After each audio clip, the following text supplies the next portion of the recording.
The single leg spiral is a progression of the wall facing single leg hold. So you're gonna start in that single leg hold, plank position, sit the hips back, pick a leg. I'm gonna pick up the right leg. I'm gonna let the right hip drop, centering my nose and my chest over the left thigh. So this is my starting position. In order to come out of this, I'm gonna squeeze my left glutes, push my chest up, extending the hip, coming back to a neutral position. Returning back to the single leg hold, sending my left hip back, allowing my right hip to drop forward, lowering my chest, nose in line with the left leg. Squeeze the glute, push myself upright, and then spiral back into the single leg hold.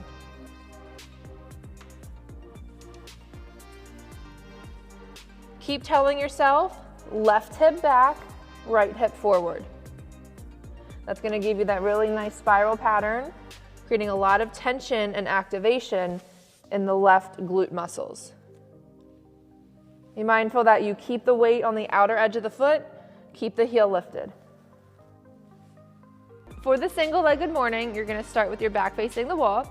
Take one foot, place the sole of the foot on the wall behind you, toe down. So if my right foot is against the wall, that means I'm gonna be working my left hip. For the single leg hinge, we're no longer moving just forward and back, but we're gonna implement that spiral pattern that we did with the single leg spiral with the hands on the wall. So you can place your hands on your hips or hold them at your chest, but if we're standing on the left leg, I want you to think about touching the wall with the left hip. Okay, as I send my left hip back, the right hip is gonna wrap forward a little bit, and I'm gonna center my nose and my chest over this left leg. Keeping the weight on the outer edge of the foot, squeeze the left glutes, push myself back to neutral. Hinge, left hip back, right hip comes forward, nose and chest over the thigh, squeeze the hip, back to neutral. Please keep in mind, single leg good morning is a hip hinge. It's not a squat, so we want to avoid dropping the knee forward, keeping the knee over the ankle, just moving from the hip.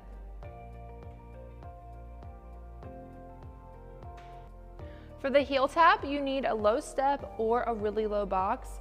A standard height chair, I don't recommend, it's not that safe for this exercise. So modify if you need to with just relocating to find a stair in your house. So if I'm gonna work my left leg, that means my left foot is gonna be on the right side of the step. Very small movement. I'm gonna keep all of the weight in my left leg the whole time. The right leg is just going along for a ride. You can keep it relaxed beside you.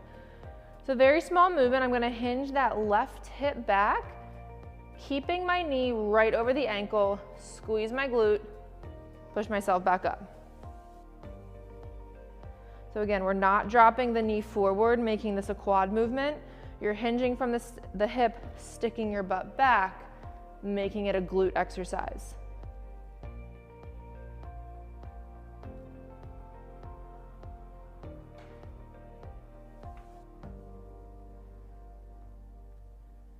As you sit the left hip back, that's gonna help pull the knee out towards the pinky toe, preventing it from collapsing inside the big toe.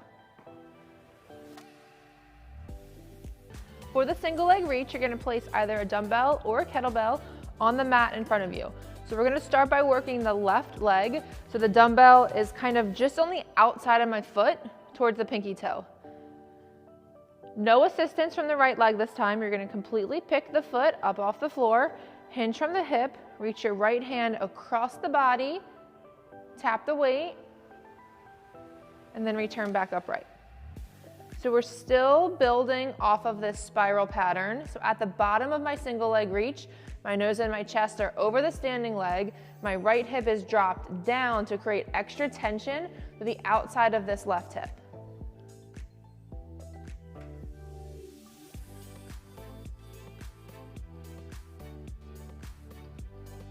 Again,